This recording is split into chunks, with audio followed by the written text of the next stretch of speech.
partir du moment où il a gagné la Coupe du Monde 1986, quasiment à lui tout seul, on l'a encore plus pris pour une divinité, et le malheur, c'est que lui-même y a cru. Alors bonjour tout le monde, je suis venu là pour vous présenter le numéro 5 de la revue l'Afterfoot. Ce numéro sera consacré au foot et à la religion, avec tout plein d'articles intéressants auxquels j'ai collaboré aussi. J'ai choisi d'écrire un article sur Maradona, parce que Maradona, en fait, dans l'histoire du football, c'est le seul joueur qu'on a comparé à Dieu, et qui lui-même se comparait à Dieu, avec son numéro 10, Diez, et le nom de Dieu en espagnol, en argentin, Dios.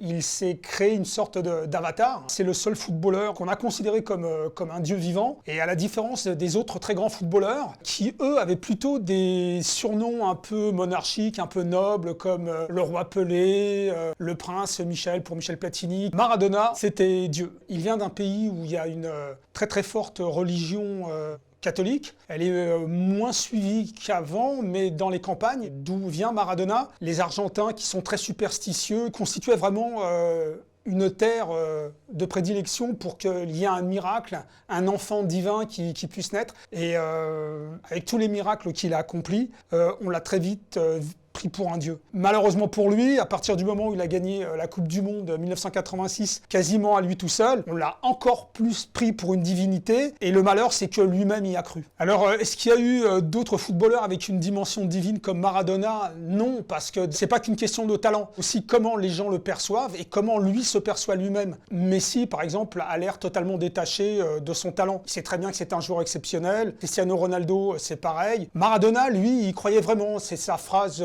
qu'il déclarait de temps en temps, j'ai un rapport spécial avec Dieu, j'ai une connexion particulière. Donc il entretenait toujours une certaine dose de mysticisme autour de sa personne. Alors je vous invite à retrouver mon article sur Maradona, le dieu des stades, dans la revue l'Afterfoot, qui sortira en kiosque le 20 mai. Et en attendant, vous pouvez vous abonner dès maintenant sur le site afterfoot.media.